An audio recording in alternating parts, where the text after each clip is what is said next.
बोलो श्री कृष्ण कन्हैया लाल की, सतगुरु महाराज की, श्री प्राणनाथ प्यारे की, महारानी बाईजुराज की, तीनों पुरी धाम की, समस्त सुंदर साथ की। आनंद कंदम प्रभुदेव चंद्रम ब्रजेश रूपेण पुरापि जातं प्रवेश्य प्राप्तं प्रियप्राणनाथं परेश पूर्णं सततं नमामि। ब्रह्म प्रिया जागरणाय जाता सर्वस्वपाता भवसिन्धुत्राता विज्ञानदाता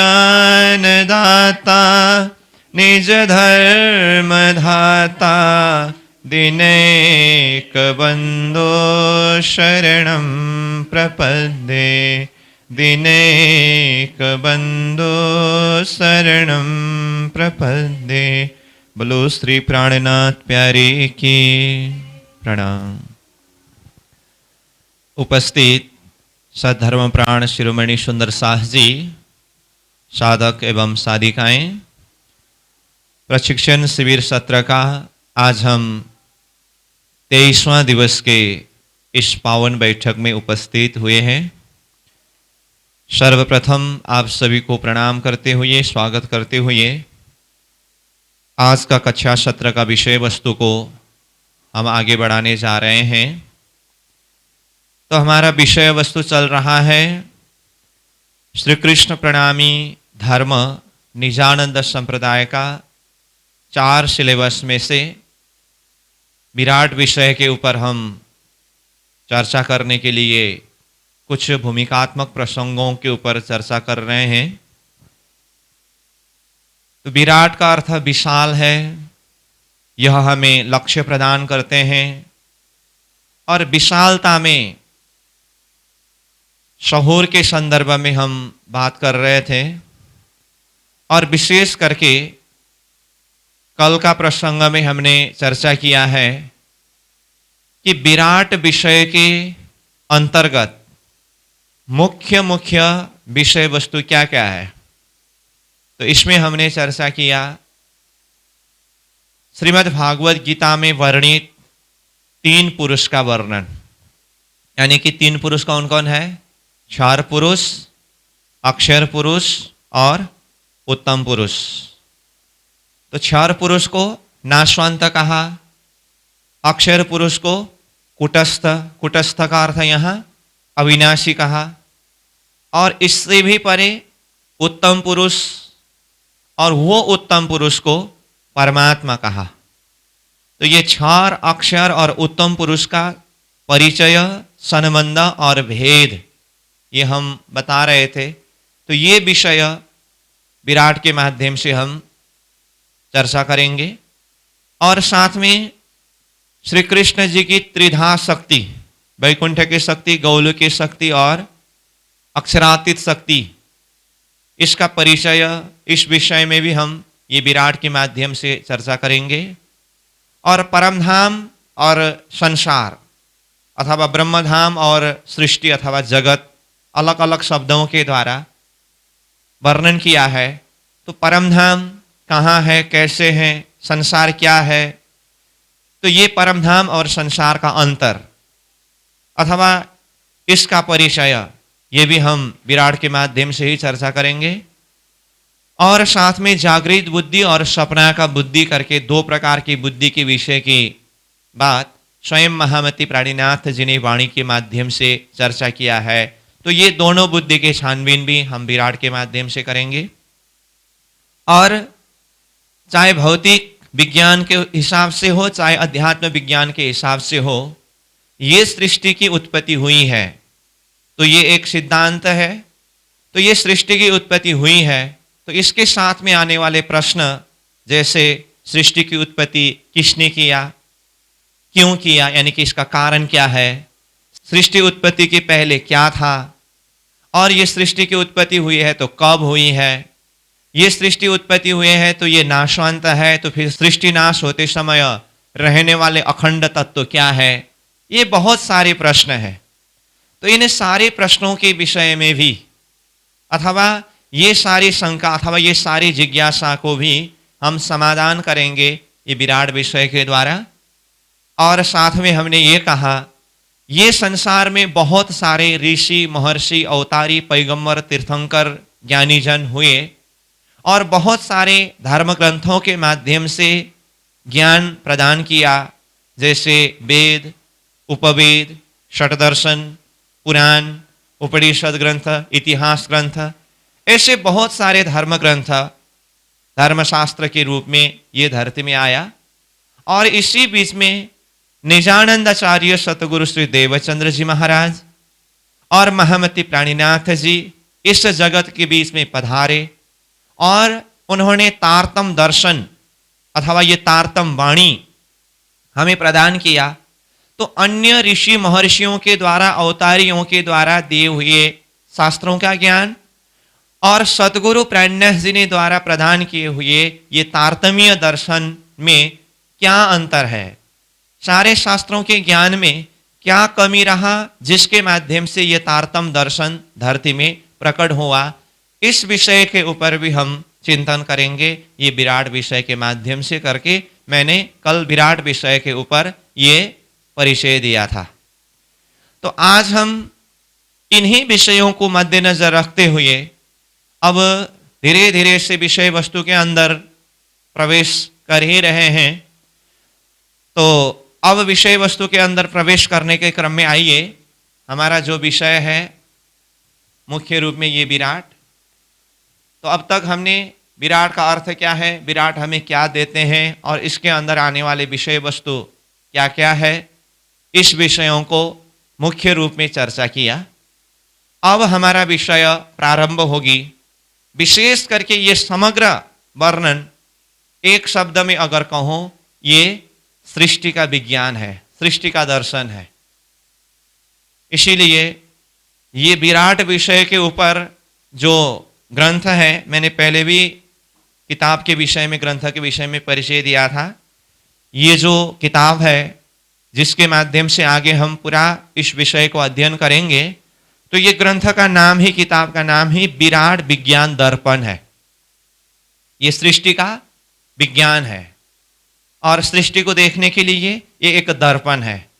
तो विशेष करके ये सृष्टि संबंधी बात है। तो जैसे श्री कृष्ण प्रणामी धर्म का 4 सिलेबस के विषय में बात किया हमने, और उसमें से सर्वप्रथम ये विराट विषय को उठाया। इसका कारण क्या है, इस विषय में भी मैं जरा सा बता दूं। तो ये विराट विषय में मुख्य रूप में सृष्टि संबंधी वर्णन है। और सृष्टि मतलब ये जगत, ये खेल। महामती प्राणनाथ जी वाणी में कहते हैं, पहले खेल दिखाए के पीछे मूल वतन। कहने का अर्थ क्या है, पहले खेल की गतिविधि को समझा करके, यानी कि सृष्टि का वर्णन करके, फिर बाद में पीछे मूल वतन। मूल वतन यानी कि परमधाम, परमात्मा स्वरूप श्रृंगार और परमधाम का प्रेम, इस विषय में चर्चा करूंगा, इस तरह से कहते हैं। और विराट जो सृष्टि संबंधी वर्णन की बात हुई, तो महामती प्राणनाथ जी की वाणी में देखें, वाणी में सबसे पहला ग्रंथ रास ग्रंथ है। रास ग्रंथ में भी सबसे पहला प्रकरण मोहजल का प्रकरण करके प्रारंभ हुआ। हवे पहला मोहजलनी कहूँ बात, तेता दुखुरपी दिन रात, दावा नल बले कई भात, तेनी केटली कहूँ विख्यात करके अब मैं पहले मोहजल का वर्णन करता हूं करके मोहजलनी कहूँ बात, यहां से वाणी प्रारंभ होती है। तो मोहजल का वर्णन मतलब सृष्टि का वर्णन। अब सृष्टि मोहजल ये क्या है, यह तो आगे हम विषय वस्तु आगे बढ़ते बढ़ते और खुलासा करते जाएंगे, परंतु मैं सार रूप में अगर कहूँ ये विराट विषय सृष्टि संबंधी विषय है। वैसे तो अब इसके साथ में संबंध परमधाम का है, परमात्मा स्वरूप का है, इसीलिए महाकारण वहीं से ही शुरू होगी। परंतु मुख्यतः सृष्टि के विषय की बात है। अब ये सृष्टि के विषय अथवा सृष्टि संबंधी बात अथवा ये सृष्टि का वर्णन ये विराट विषय के माध्यम से किया गया है। तो विषय वस्तु प्रारंभ होती है कहां से? तो ऐसे विराट विषय को प्रस्तुत करते समय, अध्ययन करते समय कई बार नीचे पाताल लोक से अध्ययन करते हुए लोकालोक वर्णन करते करते 14 लोक का वर्णन, फिर उसके बाद अष्टावरण ज्योति स्वरूप करते करते ऊपर हद बेहद अक्षर अक्षरातीत करके इस हिसाब से अध्ययन करते हैं, कराते हैं। वो तो प्रस्तुति का अपना अपना ढंग भी होता है। और बाद में जब हम ग्रंथ से अध्ययन करेंगे तो ग्रंथ में भी पहले महाकारण लीला के प्रसंगों को और सृष्टि उत्पत्ति के प्रसंग को बिल्कुल सारांश रूप में वर्णन किया है।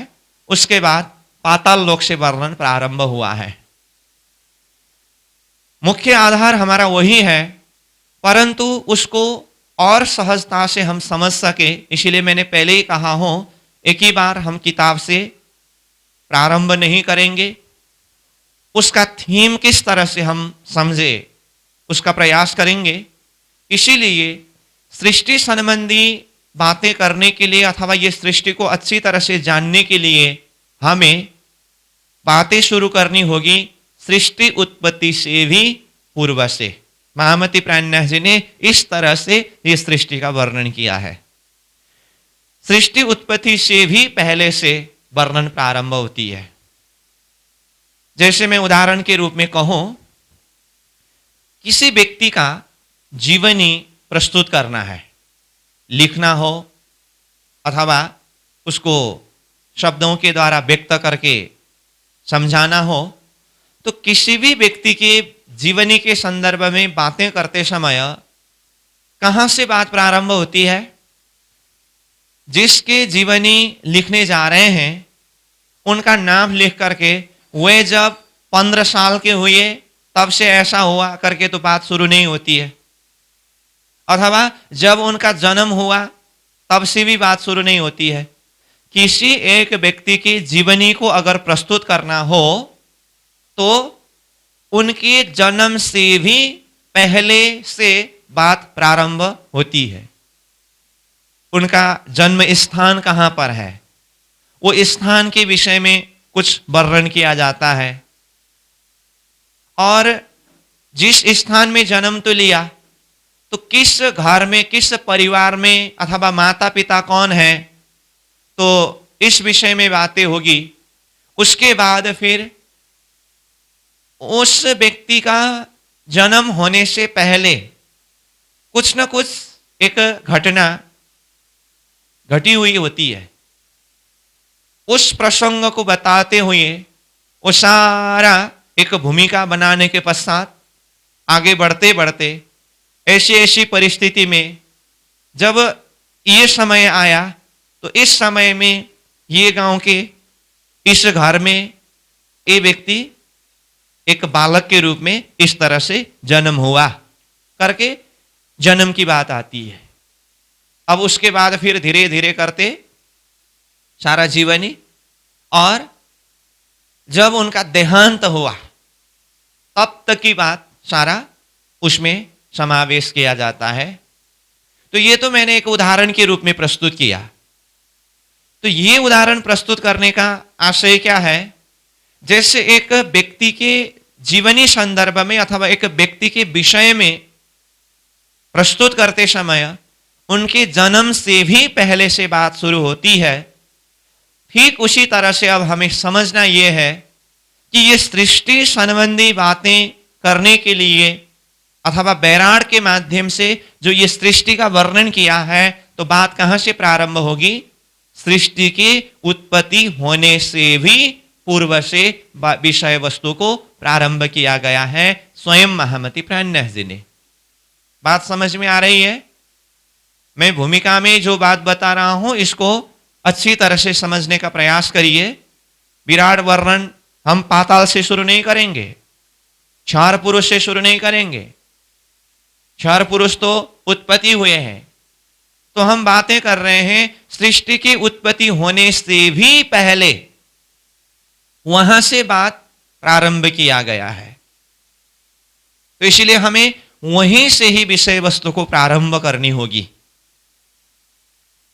तो अब महामती प्राणेश जी इस सिद्धांत के माध्यम से, मतलब सृष्टि के संबंध में बातें करनी है अथवा सृष्टि का वर्णन करना है, तो बात को कहां से प्रारंभ किया, विषय को कहां से प्रारंभ किया? जब सृष्टि की उत्पत्ति ही नहीं हुई थी तब से विषय वस्तु को प्रारंभ किया। तब इस जगह में महामती प्राणेश जी अपनी वाणी में कहते हैं, ना ईश्वर ना मूल प्रकृति ता दिन की कहो आपाविति। समझ में आई बात? तो ये चौपाई हमें मुख्य रूप में चिंतन करना होगा। वैसे सबको चौपाई याद है, फिर भी मैं यहां पर बता देता हूं। ना ईश्वर ना मूल प्रकृति ता दिन की कहो आपाविति। ता दिन की कहूं आपा बीती। ये पूरा चौपाई में से 2 पाए ही है। चौपाई में 4 पाए होता है ना, 4 चरण, तो उसमें से ये 2 चरण ही है। ना ईश्वर ना मूल प्रकृति ता दिन की कहूं आपा बीती, प्रकटवाणी का चौपाई है।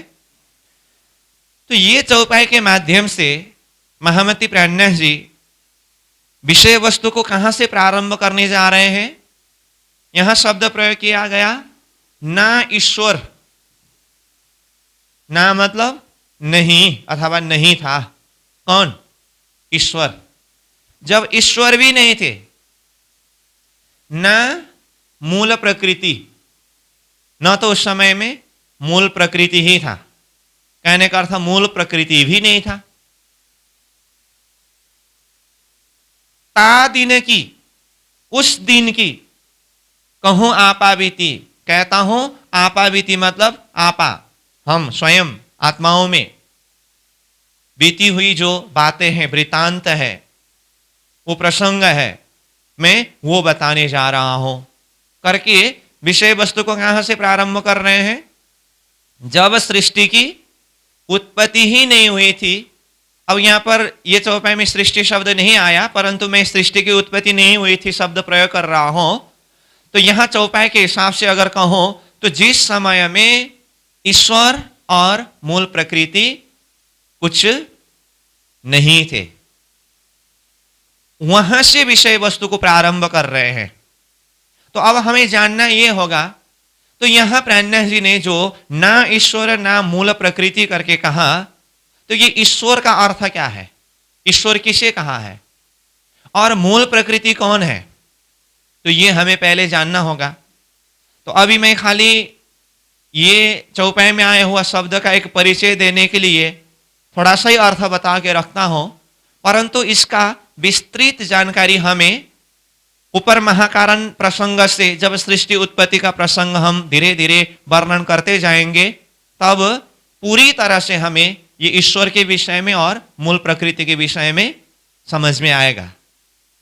फिर भी अभी मैं थोड़ा सा बता रहा हूं, जो सृष्टि का आदि ईश्वर, अब सृष्टि के आदि ईश्वर की उत्पत्ति किस तरह से हुई मैं फिर भी बताता हूं, ये प्रसंग आगे हम चर्चा करेंगे ही, परंतु ये चौपाई का मद्देनजर रखते हुए मैं अभी बता रहा हूं कि ना ईश्वर, ईश्वर कहने से सृष्टि का आदि ईश्वर आदि नारायण है। अथवा कल हम 3 पुरुष के विषय में बातें कर रहे थे, क्षर, अक्षर और उत्तम पुरुष। इस हिसाब से अगर कहो तो ये ईश्वर कहने से क्षर पुरुष है। अभी खाली इतना समझ के रखिए, ईश्वर कहने से क्षर पुरुष अथवा आदि नारायण, सृष्टि के आदि ईश्वर। इसका अर्थ क्या हुआ? जिस समय में सृष्टि का आदि ईश्वर यानी कि क्षर पुरुष, उनका नाम आदि नारायण है, वो नहीं थे। ना ईश्वर का अर्थ ये है। और आगे कहा ना मूल प्रकृति। अब मूल प्रकृति, प्रकृति का अर्थ यहां पर इच्छा, तो ये इच्छा शक्ति है। तो इसको भी मैं अभी बस सारांश रूप में बता के रख रहा हूं, तो बाद में ये ईश्वर और प्रकृति के द्वारा सृष्टि विस्तार का प्रसंग हम विस्तृत पूर्वक चर्चा करेंगे। फिर भी अभी शब्द के जानकारी के लिए ये जो आदि ईश्वर, क्षर पुरुष अथवा आदि नारायण जो है, उनकी उत्पत्ति होने के बाद ये सृष्टि विस्तार प्रसंग में वो आदि पुरुष को, आदि ईश्वर को इच्छा प्रकट हुआ है। उनकी इच्छा शक्ति के द्वारा ये सृष्टि विस्तार का प्रसंग बाद में हम वर्णन करेंगे। तो यहां पर प्रकृति मतलब वो आदि पुरुष, आदि ईश्वर अथवा आदि नारायण अथवा क्षर पुरुष की इच्छा शक्ति है प्रकृति कहने से। तो अब विचार करिए, जब स्वयं आदि पुरुष ईश्वर ही नहीं थे तो फिर उनकी प्रकृति यानी कि उनकी इच्छा होने का तो सवाल ही नहीं है। जैसे मैं अगर पुरुष हूं तो मेरी इच्छा मेरी प्रकृति है। समझ में आई बात? तो अगर मैं ही ना रहूं तो फिर मेरी इच्छा संभव ही नहीं है। पहले मैं और उसके बाद मेरी इच्छा, उसके बाद जो कार्य होती है वो सृष्टि रूप है। ये सृष्टि विस्तार का लंबी प्रसंग है, मैं बार बार बोल रहा हूं, वो बाद में आने वाला प्रसंग है। परंतु यहां चौपाई के भाव प्रणय जी कहां से बात को प्रारंभ कर रहे हैं, वो एक लोकेशन दिल दिमाग में खड़ा करने के लिए मैं ये बात यहां जोड़ रहा हूं। तो इसका अर्थ क्या हुआ सार रूप में? ना ईश्वर ना मूल प्रकृति, मतलब न ईश्वर वो क्षर पुरुष आदि नारायण ही थे, न तो उनकी इच्छा शक्ति प्रकृति रूप ही थे, यानी कि ये दोनों कुछ नहीं था। कुछ नहीं था मतलब जब ईश्वर और प्रकृति ही नहीं थे तो उनके द्वारा विस्तारित सृष्टि ही नहीं था। ये सारा सृष्टि विस्तार किसने किया है? ईश्वर और प्रकृति ने किया। किस तरह से किया वो आगे हम चर्चा करेंगे, मैं बार बार बोल रहा हूं। सृष्टि विस्तार करने वाले मूल शक्ति ईश्वर और प्रकृति भी जिस समय में नहीं थे, मतलब सृष्टि ही नहीं थे, ता दिन की कहूं आपा बीती, उस दिन की आपा बीती, हम आत्माओं में बीती हुई जो बातें हैं वो बात मैं बताने जा रहा हूं करके महामती प्राणनाथ जी ये चौपाई के माध्यम से इस तरह से विषय वस्तु को सृष्टि से भी बाहर निकाल रहे हैं। जैसे कि मैंने पहले ही उदाहरण दिया, किसी एक व्यक्ति के जीवनी के विषय में बातें करनी हो तो उनके जन्म से भी पहले से विषय वस्तु को प्रारंभ किया जाता है। ठीक इसी तरह से बैराण के माध्यम से ये सृष्टि का वर्णन करना है तो विषय वस्तु प्रारंभ कर रहे हैं ये सृष्टि की उत्पत्ति से भी पूर्व से। तो इसका अर्थ महामती प्राणनाथ जी की ये चौपाई के आधार पर अभी हमारे दिल दिमाग में सृष्टि नहीं है, वहां पहुंचाना पड़ेगा। विषय वस्तु जिस तरह से व्याख्या होती जाएगी अपने दिल दिमाग को उसी हिसाब से वहीं पर पहुंचाना होगा, तब जाकर के सही हिसाब से हम समझ सकेंगे। तो जब प्रणनाथ जी ने कहा ना ईश्वर ना मूल प्रकृति ता दिन की कहूं आपा बीती, तो हमें अब इस विषय वस्तु को चिंतन करने के लिए सृष्टि उत्पत्ति से भी पूर्व की स्थिति में अपनी मानसिकता को पहुंचाना पड़ेगा, दिल दिमाग को पहुंचाना पड़ेगा। समझ में आई बात? कहने का अर्थ अब मैं अभी हम जिस विषय वस्तु के ऊपर प्रस्तुत कर रहे हैं इस विषय वस्तु के आधार पर कहूं तो अभी सृष्टि की उत्पत्ति हुई है कि नहीं हुई है? नहीं हुई है। अब सृष्टि उत्पत्ति के पूर्व क्या था ये सारे विषय हम धीरे धीरे से चर्चा करेंगे, परंतु अभी हमारा दिल दिमाग वहां तक पहुंचना चाहिए ये विषय वस्तु के आधार पर अभी सृष्टि की उत्पत्ति नहीं हुई है, हम दिल दिमाग को वहां पर पहुंचाएंगे। ठीक, अब यहां पर प्रश्न आ सकता है, ये तो प्राणनाथ जी ने कहा, परंतु ये सारी बातें तो शास्त्र सम्मत होनी चाहिए ना। जैसे मैंने पहले ही कहा, स्वयं प्राणनाथ जी की वाणी के आधार पर, बिना पुराण प्रकाश न हो वही शास्त्र बिना कौन माने। शास्त्र का प्रमाण होना चाहिए। तो इसीलिए ये विराट विषय के अंदर हम जो कुछ भी चर्चा करेंगे, शास्त्र सम्मत बातें हैं।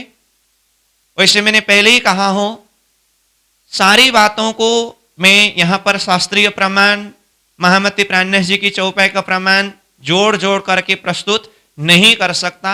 उसका कारण ये है, मैं ज्यादा शास्त्र प्रमाण और चौपाई प्रमाण पेश करने लगूं तो थीम को समझे, कंसेप्ट को क्लियर करे, या वो प्रमाण के विषय को चिंतन करे, विषय वस्तु और ज्यादा कठिन हो सकता है।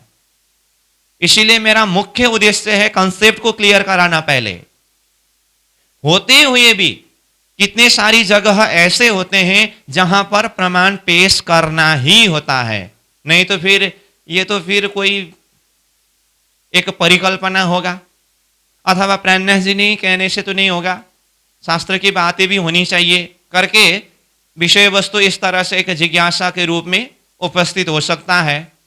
इसीलिए मैं इसके लिए शास्त्र प्रमाण के विषय में बात कर रहा हूं।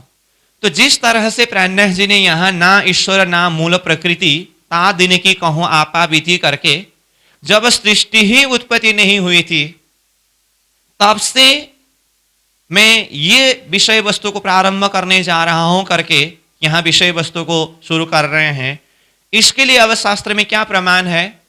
जब सृष्टि ही नहीं था, कुछ नहीं था सृष्टि के अंदर, तो उस समय में क्या था, इस बात को शास्त्र ने प्रमाणित किया है।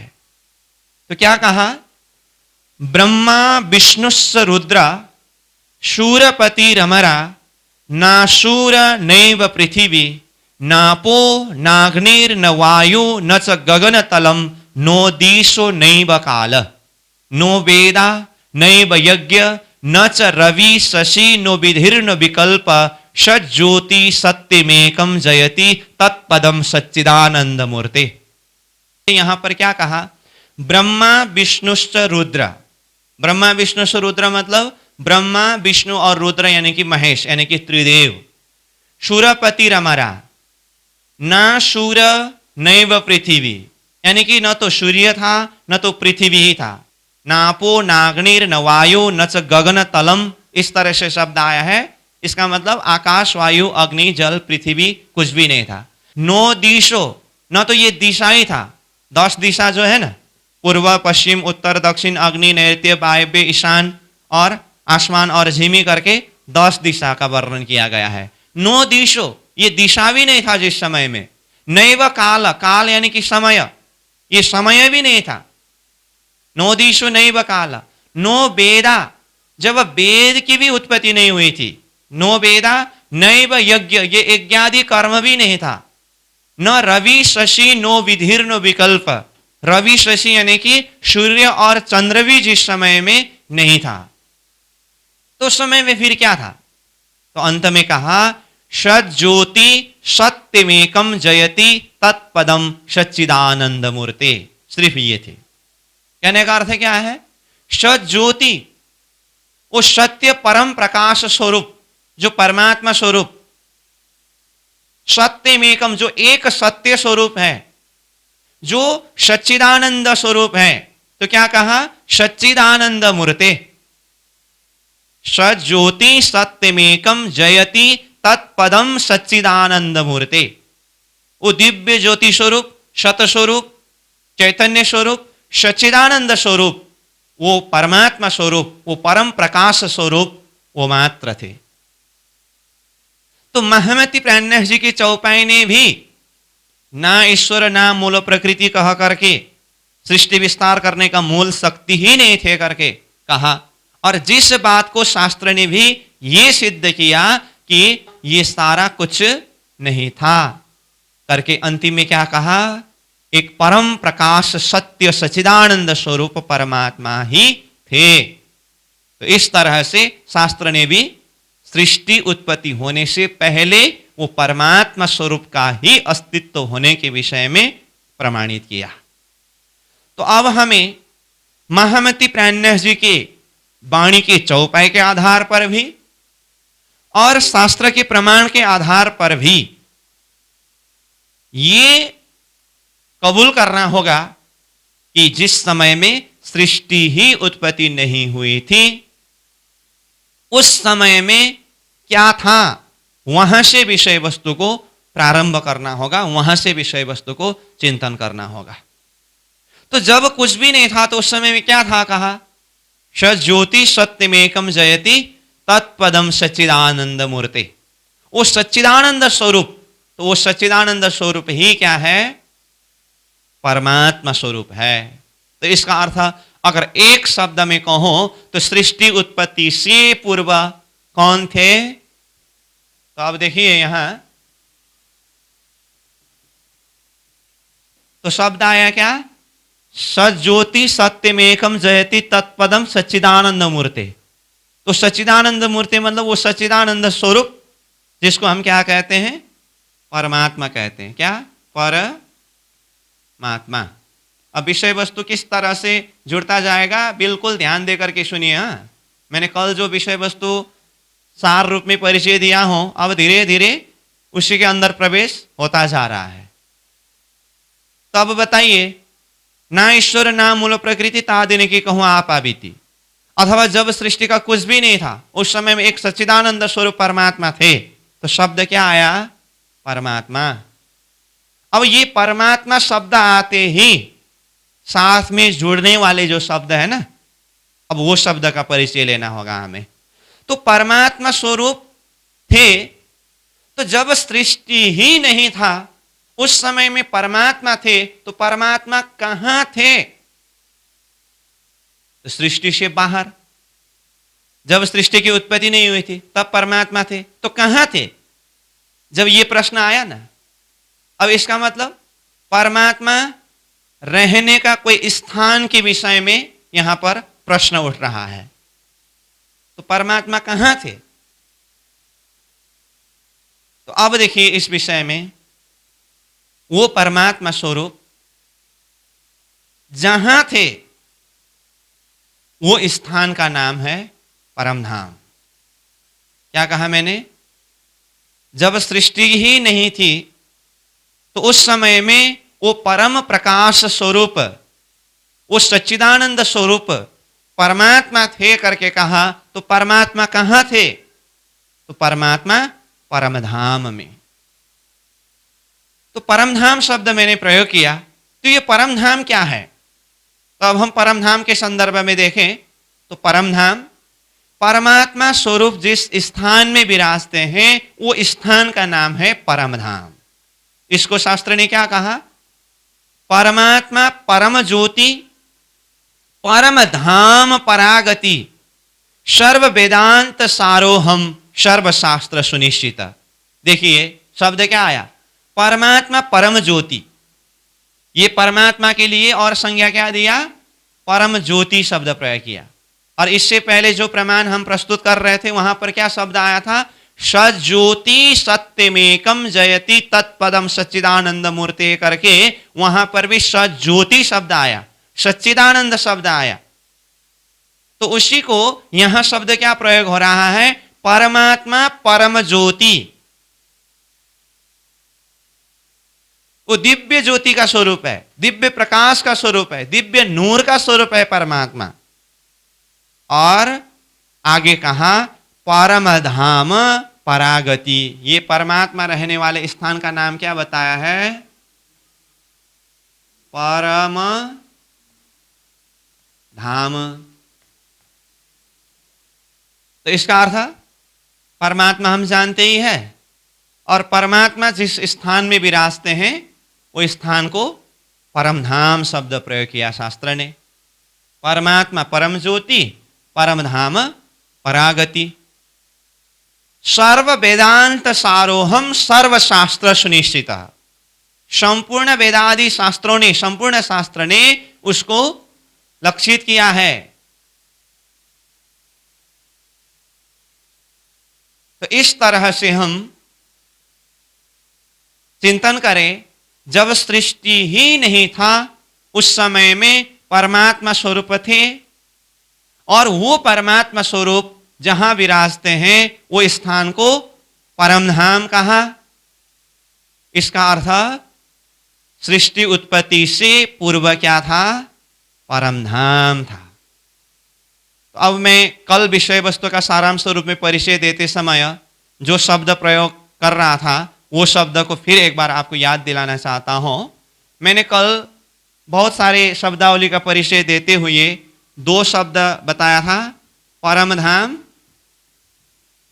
और क्या था दूसरा शब्द? संसार। ये शब्द था ना। तो ये दो विषय में हमें जानकारी लेना है करके, तो वही विषय अभी हम चर्चा कर रहे हैं। सृष्टि शब्द के द्वारा जो बात कर रहे हैं हम, सृष्टि मतलब संसार। तो जिस समय में ये संसार ही नहीं था तो उस समय में क्या था? परमात्मा स्वरूप थे, और परमात्मा स्वरूप जहां रहते हैं उसे परम धाम कहते हैं। इसका मतलब जब संसार नहीं था उस समय में परम धाम था। समझना इतना ही है। अब परम धाम कहाँ था, कैसे, ये सारा आगे चर्चा करते जाएंगे, समझते जाएंगे हम।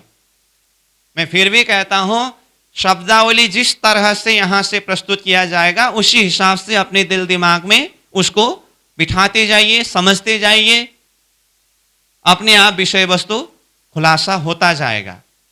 तो अभी तक जितनी विषय वस्तु हमने यहां चर्चा किया, इसका सार पकड़ने का चीज इतना ही है, जिस समय में संसार नहीं था उस समय में सिर्फ परम धाम ही था। और वो परम धाम में कौन रहते हैं? परमात्मा स्वरूप रहते हैं। चाहे आप ये कहिए परम धाम में परमात्मा रहते हैं करके, चाहे आप ये कहिए परमात्मा जहां पर विराजते हैं वो स्थान का नाम परम धाम है करके। ठीक है, यहां तक क्लियर? अच्छा, अब यहां तक हमने जो चर्चा किया, इसका सार बात यही है कि जिस समय में सृष्टि ही नहीं था उस समय में परम धाम ही था, और वो परम धाम में परमात्मा स्वरूप थे। दिल दिमाग वहां तक पहुंचा? एकदम शब्दावली के साथ में जाना पड़ेगा। फिर भी मैं पूछता हूं, अभी हम जिस प्रसंग के ऊपर चर्चा कर रहे हैं उस प्रसंग से आपको समझना होगा, बताना होगा। अभी सृष्टि है कि नहीं? सृष्टि नहीं है ना। अब आप कहेंगे हम अभी संसार में ही बैठे हुए हैं तो फिर कैसे सृष्टि नहीं है कहे? ऐसा नहीं, जहां भी बैठे हो विषय वस्तु के साथ में होना पड़ेगा। इसीलिए अभी सृष्टि नहीं है तो क्या है? परम धाम है। तो परम धाम में कौन है? परमात्मा स्वरूप है। अच्छा, अब मैं एक स्टेप आगे बढ़ता हूं। मैं विषय वस्तु को धीरे धीरे से प्रस्तुत कर रहा हूं, लेकिन बिल्कुल समझना होगा। अब मैं एक स्टेप आगे बढ़ रहा हूं। तो वो परमात्मा स्वरूप है परम धाम में।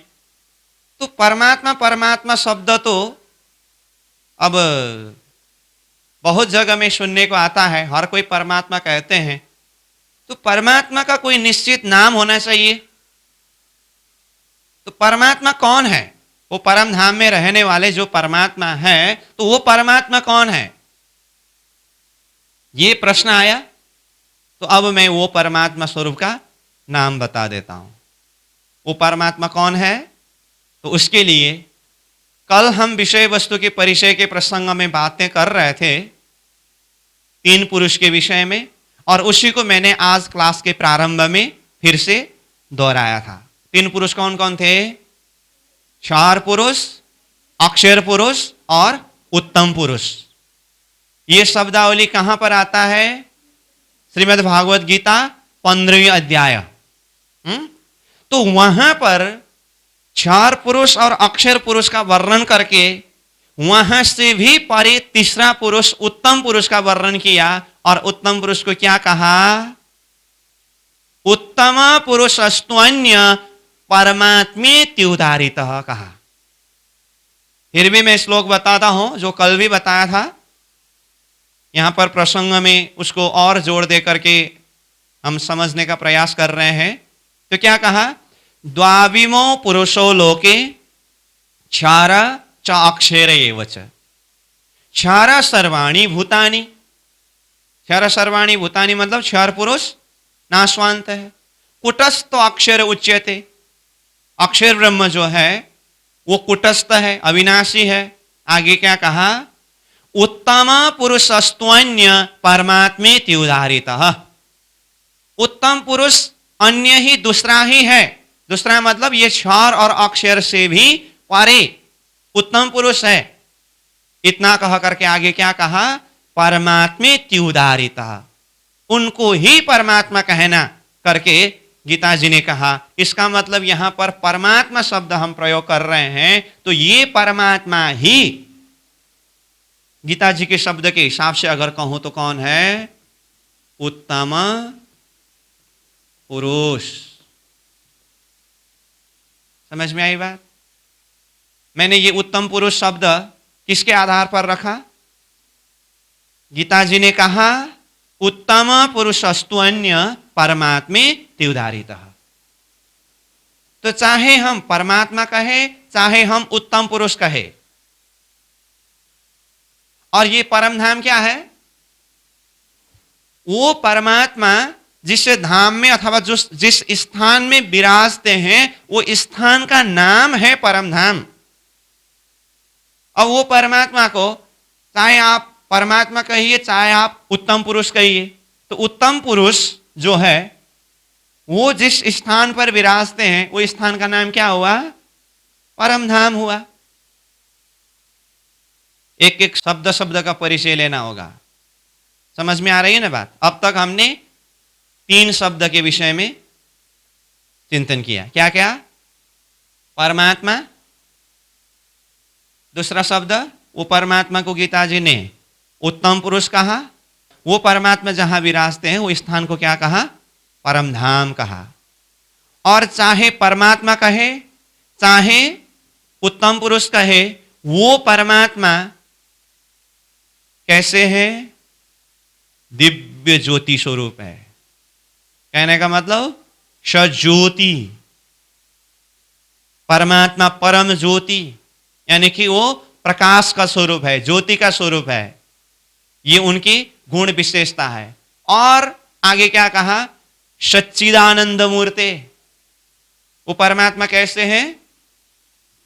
सत, चिद और आनंद को ही सच्चिदानंद करके कहा। सच्चिदानंद मूर्ति मतलब सत, चिद, आनंद। ठीक। और आगे बढ़े हम।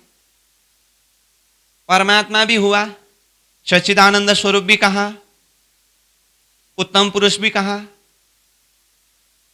और उनका वास्तविक नाम है। अब उनका वास्तविक नाम के विषय में जब हम बातें करें, तो उनका वास्तविक नाम है अक्षरातीत श्री कृष्ण। वो परमात्मा स्वरूप जो है ना, जो उत्तम पुरुष के विषय में हम बात कर रहे हैं ना, वो है अक्षरातीत श्री कृष्ण। कैसे? इस विषय में हमने पहले प्रसंग में आते समय थोड़ा कुछ चर्चा किया है, परंतु अब यहां पर बिल्कुल विषय वस्तु उसी के अंदर प्रवेश हो रहा है, इसीलिए और सजगता के साथ में इसको समझना होगा। तो मैंने कहा परमात्मा का वास्तविक नाम क्या है? अक्षरातीत श्री कृष्ण। कैसे? तो इस विषय में क्या कहा? पहले नंबर तो कृष्ण नाम कहने से हम पहले से बातें कर रहे हैं। कृष्ण नाम तो एक ही है, परंतु शक्ति के हिसाब से त्रिधा शक्ति है। उनमें से अक्षरातीत श्री कृष्ण, तो वो अक्षरातीत श्री कृष्ण के संदर्भ में क्या कहा? कृष्ण ये वाक्षरातीत सच्चिदानंद लक्षण। ये सारा प्रमाण मैं यहां पर बोर्ड में नहीं लिखाऊंगा।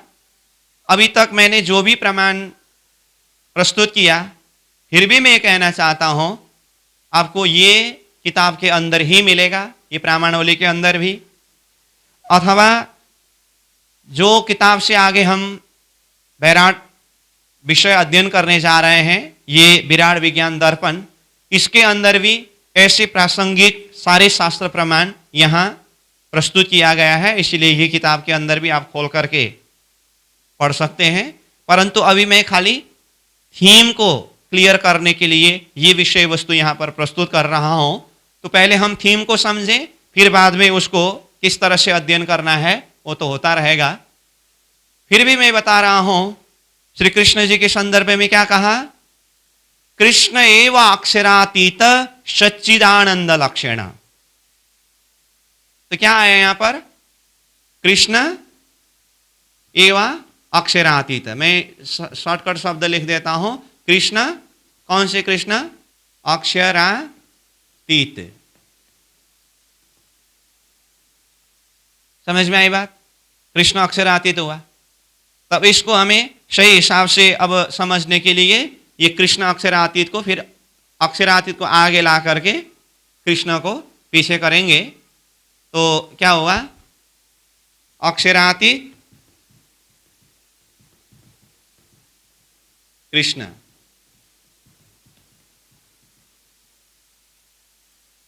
कृष्ण श्री कृष्ण, ठीक, अक्षरातीत श्री कृष्ण, कृष्ण एव अक्षरातीत। अब आगे ध्यान देकर के सुनिए, सच्चिदानंद लक्षण। क्या कहा? सच्चिद आनंद, उसी को क्या कहा? सच्चिदानंद लक्षण करके कहा। तो हर जगह में परमात्मा के लिए गुण विशेषता क्या आ रहा है? सच्चिदानंद लक्षण। जो भी मैं यहां पर प्रमाण पेश कर रहा हूं, आप ध्यान दे रहे हैं? सज्ज्योति सत्यमेकम जयति तत्पदम सच्चिदानंद मूर्ति, वहां पर भी सच्चिदानंद आया। तो इसमें देखिए यहां पर भी क्या आया? कृष्ण एव अक्षरातीत सच्चिदानंद लक्षण। उस सच्चिदानंद लक्षण युक्त परमात्मा स्वरूप वो अक्षरातीत श्री कृष्ण जी है। अब नाम अलग अलग आया। परमात्मा को उत्तम पुरुष कहना, ये तो गीता जी के शब्द में उत्तम पुरुष स्तन्य परमात्मित उदारित करके कहा, उस अर्थ में उत्तम पुरुष, ठीक है। अब फिर यहां अलग सा प्रसंग आया कि ये अक्षरातीत श्री कृष्ण करके। तो ये उत्तम पुरुष और अक्षरातीत श्री कृष्ण शब्द, जो दो शब्द दो नाम आया, इसका वास्तविक संबंध क्या है? ये एक ही है या अलग अलग है? अगर ये जिज्ञासा किसी के मन में आया हो तो इसके लिए भी क्या बताया है? ये उत्तम पुरुष और अक्षरातीत श्री कृष्ण एक ही है। यहां पर नाम दो शब्द में आया है। परमात्मा स्वरूप, एक ही स्वरूप को एक उत्तम पुरुष नाम के द्वारा भी बताया है, एक अक्षरातीत कृष्ण नाम से भी बताया है। इसके लिए क्या कहा? श्री कृष्ण साक्षरातीत पुरुषोत्तम संगीता। फिर से बता रहा हूं मैं, ध्यान देकर के सुनिए, इधर देखते हुए। श्री कृष्ण साक्षरातीत पुरुषोत्तम संगीता, इसका अर्थ क्या हुआ?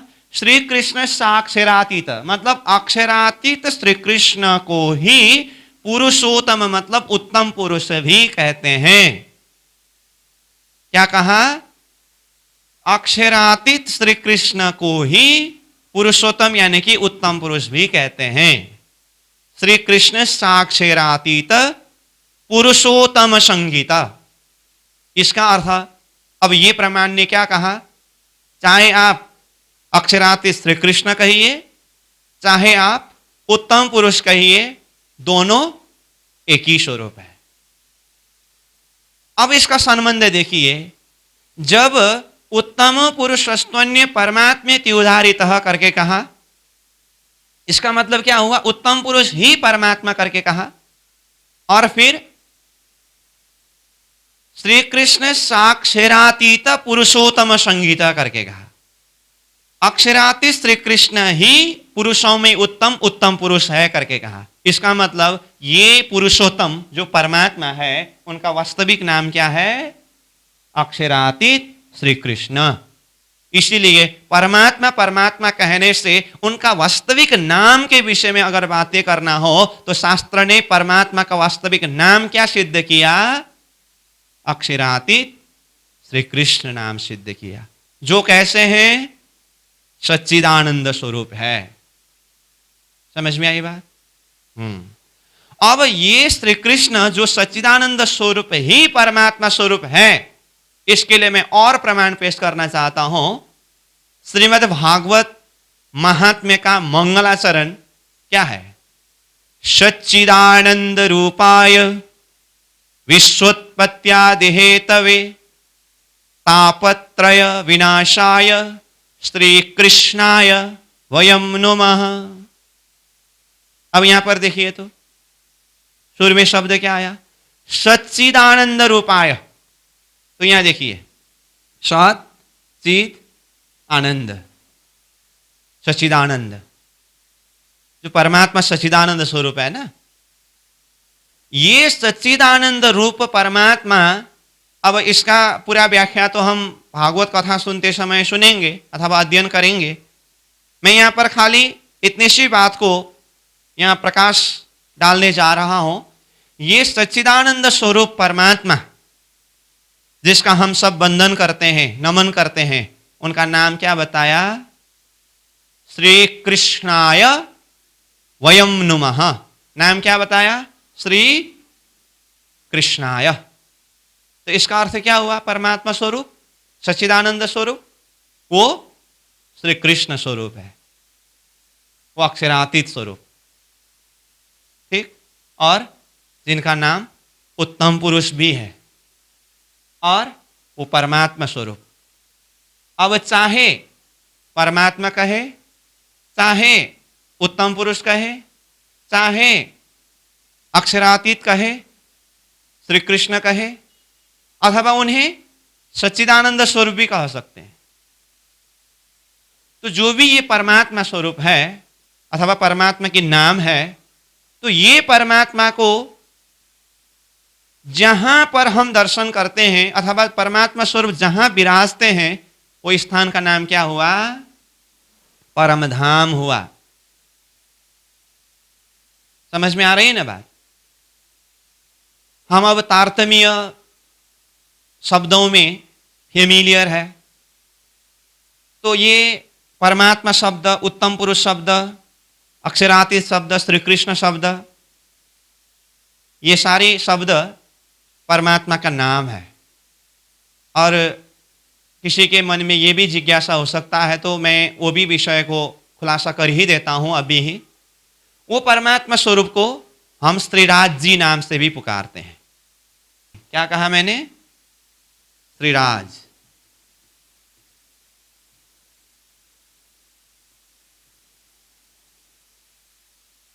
ठीक है। अब इसमें भी चलो स्त्री, अब जैसे कृष्ण में भी श्री कृष्ण, राज्य में श्री राज्य, वो स्त्री तो आगे का शब्द है ही, उसके विषय में तो मैंने पहले भी चर्चा किया है। यहाँ पर जिस तरह से कृष्ण शब्द है, उसी तरह से ये राज शब्द, ये मुख्य रूप में लीजिए। तो परमात्मा, उनका नाम राज भी है। और इससे भी आगे हम देखें तो परमात्मा का नाम क्या? ये उत्तम पुरुष अथवा श्री कृष्ण अथवा श्री राज, इतना ही है? रान्यास जी ने वाणी में परमात्मा स्वरूप का नाम तो कितने सारे वर्णन किया है, अनंत नाम है। परमधाम का वर्णन करते हुए, परमात्मा स्वरूप का वर्णन करते हुए, ये आगे का हमारा और चिंतन का गहराई की बात है, वो आगे समय आने पर चर्चा करते जाएंगे। फिर भी मैं अभी थोड़ा सा जानकारी के लिए बताता हूं, परमात्मा के कितने सारे नाम है। कोई पीयू पीयू कर पुकारहि, कोई कहे खसम खसम, कोई धनी धनी मुख बोलहि, कोई कहे तुम ही तुम। ये देखिए परमात्मा को, वो परमधाम की जो पशु पंखी है ना, कोई पीयू पीयू कहते हैं, तो पीयू किसका नाम है? कोई कहे धनी धनी कहते हैं, कोई खसम खसम कहते हैं, कोई तू ही तू कहते हैं। चाहे पीयू कहो, चाहे धनी कहो, चाहे खसम कहो, चाहे तू ही कहो, जो कुछ भी, ये परमात्मा का नाम है। उसमें मुख्य रूप में हम देखें श्रीराज अथवा श्री कृष्ण, ये नाम है। ये अलग अलग नाम के द्वारा जिन्हें संबोधन किया गया है, उनको स्वरूप के रूप में देखें तो वो एक ही स्वरूप है या अलग अलग है, इस हिसाब से देखें तो एक ही परमात्मा को ये अलग अलग शब्दों के अलग अलग नाम के द्वारा बताया है। इसको हमें समझना होगा। तो अब परमात्मा को उत्तम पुरुष करके कहा, परमात्मा कहा, ये भी ठीक है। अक्षरातीत कहा, श्री कृष्ण कहा, राज कहा, ये सब अर्थपूर्ण शब्द है। अभी तो मैं बिल्कुल ही सृष्टि उत्पत्ति से भी पूर्व के ये वास्तविक परमात्मा के विषय में थोड़ा सा परिचय दे रहा हूं, इसलिए इस विषय में मैं अगर शब्द का खुलासा भी करूं तो पूरी तरह से समझना मुश्किल भी हो सकता है जो पहली बार जा रहे हैं। लेकिन थोड़ा सा तारतम्य भाषा जिसको जानकारी है वो तो समझ सकते हैं। जैसे परमात्मा तो है ही, परमात्मा शब्द, तो वो परमात्मा को उत्तम पुरुष क्यों कहा? क्योंकि उत्तम पुरुष मतलब पुरुषों में उत्तम। उत्तम पुरुष का अर्थ क्या हुआ? पुरुषों में उत्तम, इसीलिए उत्तम पुरुष। तो पुरुषों में बहुवचन शब्द आया ना, इसका मतलब कितने पुरुष है? 3 पुरुष, 4 पुरुष, अक्षर पुरुष और उत्तम पुरुष, मतलब ये 3 पुरुषों में उत्तम उत्तम पुरुष वो परमात्मा, ये अर्थ में है। और अक्षरातीत शब्द आया, तो अक्षरातीत मतलब 4 से परे अक्षर, अक्षर से भी परे अक्षरातीत। तो यहां पर तीत शब्द है ना, तीत शब्द, तीत का अर्थ क्या है? तीत मतलब परे। तो किससे परे? अक्षर से परे, अक्षरातीत, इस अर्थ में उनका नाम अक्षरातीत है। समझ में आई बात? उन्हें उत्तम पुरुष क्यों कहा? पुरुषों में उत्तम। अक्षरातीत क्यों कहा? अक्षर से परे, अक्षरातीत, इस अर्थ में है। तो इसी तरह से देखें तो उनका नाम कृष्ण है। तो यहां पर कृष्ण शब्द जो आया है परमात्मा के जो नाम में, तो इसमें भी कारण ये है, कृष्ण शब्द में देखिए, ये कृष्ण शब्द में धातु है कृष। धातु क्या है? कृष। जैसे धर्म शब्द का व्याख्या करते हुए हमने धर्म में ध्री धातु कहा था, प्रणामी में नम धातु कहा था, ऐसे ही देखे तो कृष्ण में धातु कृष। कृष धातु का अर्थ है आकर्षण। कृष का अर्थ क्या है? आकर्षण। तो वो परमात्मा शक्ति वो आकर्षण शक्ति है, इसीलिए वो परमात्मा शक्ति अथवा परमात्मा स्वरूप का नाम क्या बताया? कृष्ण। समझ में आई बात? इसी तरह से राज शब्द आया है ना, राज्य कहते हैं ना उन्हें, ये भी गुण विशेषता के कारण ही है। तो परमात्मा का नाम राज किस अर्थ में? तो राज जिसके लिए, पहला तो राज शब्द जो है, जैसे श्रीमद् भागवत गीता में 9वीं अध्याय का नाम क्या है? राज विद्या राज गुह्यम योग। तो यहां पर राज विद्या शब्द आया है ना, तो यहां राज विद्या मतलब रहस्यमय, गोप्य, इस अर्थ में भी राज है।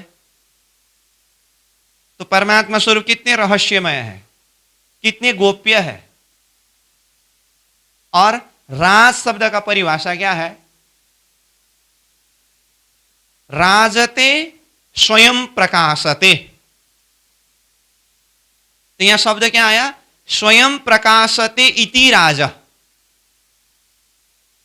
जिसका स्वयं अपना ही प्रकाश है,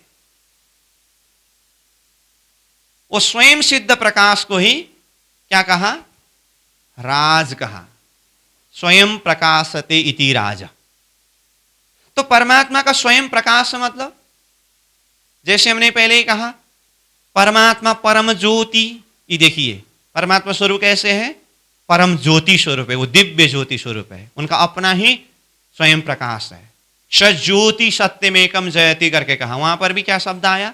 ज्योति शब्द आया।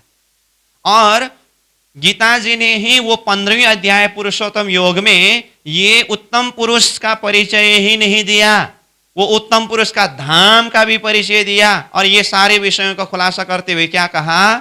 न तद भाषयते सूर्यो न शशांको न पावक यद गत्वा न निवर्तन्ते तद धाम परमम मम करके कहा। वो उत्तम पुरुष का धाम, श्री कृष्ण जी का धाम कैसा है? जहां सूर्य और चंद्र की प्रकाश का कोई जरूरत नहीं है, अग्नि का ताप का कोई जरूरत नहीं है, जहां जाने के बाद लौट करके वापस आना नहीं पड़ता है, तद धाम परमम मम, वो धाम ही मेरा धाम है करके कहा। तो इसका अर्थ, जिस धाम में सूर्य चंद्र और अग्नि का ताप प्रकाश का जरूरत ही नहीं है, क्यों? क्योंकि परमात्मा स्वयं प्रकाश का स्वरूप है, वो दिव्य स्वरूप है। महामती प्राणनाथ जी वाणी में क्या कहते हैं? वो परम धाम में वो प्रकाश के विषय में वर्णन करते समय ऐसा न समझना फिर कि सूर्य चंद्र ही नहीं है। सूर्य चंद्र है, परंतु वो सूर्य चंद्र परमात्मा के हजूरी के रूप में है, सेवक के रूप में है। इसका अर्थ, सूर्य चंद्र के बिना वो परम धाम प्रकाशित ही नहीं हो सकता, ऐसी बात नहीं है। वो हजूरी के रूप में, वो सेवक के रूप में है। परमात्मा स्वयं सिद्ध प्रकाश का स्वरूप है। चांद सूरज धनी के हजूर, सो मैं क्या कहूं ताको नूर, प्राणनाथ जी वाणी में इस तरह से कहते हैं। इसका अर्थ क्या हुआ? परमात्मा स्वयं प्रकाश का स्वरूप है। और इसका आगे और चिंतन करते जाते समय जब हम परमधाम का वर्णन करेंगे, बाद में वाणी का अध्ययन करेंगे, चिंतन करेंगे, और आप लोग जो वाणी अध्ययन कर ही रहे हैं, आपको तो पता है वाणी के अंदर प्राणनाथ जी ने नूर नूर नूर नूर करके कितना वर्णन किया है। और 8 सागर का वर्णन करते हुए एक सागर का नाम ही नूर सागर रखा। तो नूर मतलब प्रकाश, तो स्वयं सिद्ध प्रकाश। वो प्रकाश को क्या कहा? स्वयं प्रकाशते इति राज। उस अर्थ में परमात्मा का नाम क्या रहा? राज रहा। समझ में आई बात? इसका अर्थ अब मैं विषय को और सार बता देता हूं। अब तक हमने क्या कहा? सृष्टि की उत्पत्ति होने से भी पहले से विषय वस्तु को प्रारंभ किया है स्वयं प्राणनाथ जी ने। ना ईश्वर ना मूल प्रकृति तादिन की कहूं आपा बीती। तो जब सृष्टि ही नहीं था तो उस समय में क्या था? तो कहा ज्योति सत्यमेकम जयति तत्पदम सच्चिदानंद मूर्ति। वो सच्चिदानंद स्वरूप परमात्मा थे। तो वो परमात्मा स्वरूप जहां विराजते हैं उसे परमधाम कहा। और वो परमधाम में रहने वाले परमात्मा स्वरूप को उत्तम पुरुष कहा। उत्तम पुरुष स्तन्य परमात्मे त्युदारितः। और वही उत्तम पुरुष को फिर श्री कृष्ण साक्षरातीत पुरुषोत्तम संगीता करके अक्षरातीत कहा, श्री कृष्ण कहा। और वही अक्षरातीत श्री कृष्ण अथवा उत्तम पुरुष को वाणी में प्राणनाथ जी ने राज शब्द के द्वारा श्रीराज जी भी कहा है। तो परमात्मा किस अर्थ में, उत्तम पुरुष किस अर्थ में, अक्षरातीत किस अर्थ में, श्री कृष्ण किस अर्थ में, श्री राज किस अर्थ में, वो सच्चिदानंद स्वरूप है, ये किस अर्थ में? वो परमात्मा के नाम के संदर्भ में ही हम चर्चा कर रहे हैं। और इतना ही नाम नहीं, अनेक नाम है। उसमें से सार रूप में देखें तो मुख्य मुख्य रूप में शास्त्र में वाणी में इन नाम से वो परमात्मा को पुकारा है अथवा वर्णन किया है। और उसमें अभी बता दूं तो हम जो तारतम्य सिद्धांत में दीक्षित सुंदर साथ है ना, जो हमारा जो मूल मंत्र है ना, निज नाम मंत्र, निज नाम में जो श्री कृष्ण ये नाम आया है ना, और पीछे क्या है? अक्षरातीत, ये है कि नहीं? तो अब देखिए, तो निज नाम में आया हुआ जो श्री कृष्ण और अक्षरातीत, वो कहां की बात है? वही परमात्मा स्वरूप जिन्होंने अपना परिचय देते समय मेरा नाम श्री कृष्ण है, और श्री कृष्ण कहने से कंफ्यूज मत होना। फिर वैकुंठ गोलोकी वाला ने भी अपना नाम जाहिर किया है इसी शब्द के द्वारा, इसी नाम के द्वारा, मैं वो अनादि अक्षरातीत वाला हूं। तो ये अक्षरातीत श्री कृष्ण नाम तारतम मंत्र में मुख्य रूप में ये परिचय स्वयं परमात्मा ने दिया। तो आगे जाकर के हम इस विषय में और चर्चा करते जाएंगे, परंतु ये विषय जिस विषय में हम चर्चा कर रहे हैं ये कितना महत्वपूर्ण विषय है उसको बताने के लिए मैं अभी ही बता देता हूं। प्राणेश जी ने सारा तारतम का विस्तार करके अंतिम में सार क्या बताया? घर श्री धाम अने श्री कृष्ण, ये सार फलतणो तारतम। घर में परम धाम और नाम में श्री कृष्ण, ये तारतम का सार है। तो क्यों? क्योंकि वो परमात्मा स्वरूप जिनका वास्तविक नाम श्री कृष्ण है और जो धाम में रहते हैं वो परम धाम है। तो इन सारे प्रसंगों के द्वारा हमने क्या समझने का प्रयास किया? सृष्टि की उत्पत्ति के पहले परम धाम था, वो परम धाम में परमात्मा स्वरूप है, वो परमात्मा स्वरूप का अलग अलग प्रसंग में अलग अलग नाम बताया है। ये सब नाम आने में अर्थ क्या है ये हमने समझने का प्रयास किया। अब ये सारे नाम अलग अलग नाम से तो संभव नहीं है, उसमें मुख्य एक नाम के आधार पर हम व्याख्या करेंगे। इसका अर्थ क्या हुआ? मैंने कल कहा था गीता में 3 पुरुष का जो वर्णन किया हुआ, ये विराट के प्रसंग में 3 पुरुष का परिचय के संदर्भ में, उसमें से एक पुरुष तो आज ही हमने जान लिया। कौन? उत्तम पुरुष। वो उत्तम पुरुष कौन है? वो परमात्मा स्वरूप, अक्षरातीत स्वरूप, वो उत्तम पुरुष है। अब यहां से विषय वस्तु प्रारंभ होगी। अब उसके बाद अक्षर पुरुष कौन है, फिर क्षर पुरुष कौन है, धीरे धीरे इस तरह से विस्तार करते जाएंगे ये विराट विषय में। तो अब मैं ये प्रसंग में मुख्य 4 शब्द, वो क्या है? जैसे नाम, धाम, स्वरूप और लीला, ये 4 शब्द के ऊपर हमें चिंतन करना होगा। क्या कहा? नाम, धाम, स्वरूप और लीला। ठीक। अब इसमें देखिए, नाम, पहला नंबर तो हम अपने व्यवहार में देखिए इसको। नाम, आपका अपना नाम क्या है? नाम है ना। धाम, आप कहां रहते हैं? रहने का स्थान, अपना भी तो रहने का स्थान है ना। स्वरूप, आप कैसे हैं? अब देखने से ही मालूम पड़ेगा। वो तो बालक है, किशोर है, युवा है, वृद्ध है। गुण विशेषता क्या क्या है? और लीला, आप क्या करते हैं? अपने में घटा। तो इसी को ब्राह्मिक चिंतन के लिए भी यही 4 शब्द के द्वारा ही चिंतन करना होगा। तो जिसमें हमने नाम शब्द जो प्रयोग किया ना, ये परमात्मा, उत्तम पुरुष, अक्षरातीत, श्री कृष्ण, श्रीराज, ये जो भी हो ये सारा नाम है। इसमें से मुख्य रूप में अगर हम पकड़े तो परमात्मा का वास्तविक नाम क्या है? कृष्ण अथवा राज, श्रीराज जी अथवा श्री कृष्ण। ठीक।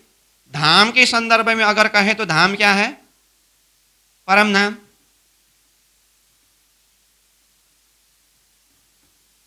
परम धाम, ये तो हुआ परम धाम एक शब्द। अब वो परम धाम कैसा है उसका भी वर्णन है। और स्वरूप, स्वरूप कैसे है? चिदादित्यम किशोरांगम परे धामि विराजितम स्वरूपम सच्चिदानंदम निर्विकारम सनातनम। तो क्या कहा? परमात्मा कैसे है? स्वरूप में किशोर स्वरूप में है। और अंतिम में क्या आया शब्द? लीला। तो लीला मतलब परमात्मा क्या करते हैं? तो उनकी अष्ट प्रहर की लीला वर्णन आती है। क्या? अष्ट प्रहर लीला। सबसे पहले हमें इन विषयों के ऊपर चिंतन करना होगा। समझ में आई बात? तो आज का हमारा समय पूरा हो चुका है। तो आज जितना विषय के ऊपर हमने चर्चा किया, इसका मुख्य सार है सृष्टि उत्पत्ति से पूर्व वो परम धाम है, परमात्मा स्वरूप है, उनके नाम के संदर्भ में कुछ चर्चा हुई। और ये 4 शब्द नाम, धाम, स्वरूप और लीला, उसमें से नाम के विषय में कुछ चर्चा हुआ है और ये धाम, स्वरूप, लीला के संदर्भ में हम कुछ चर्चा करेंगे। फिर धीरे धीरे विषय वस्तु आगे बढ़ती जाएगी। आज के लिए यहीं पर विश्राम।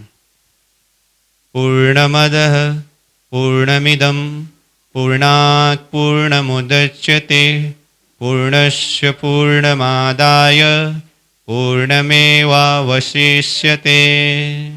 प्रणाम।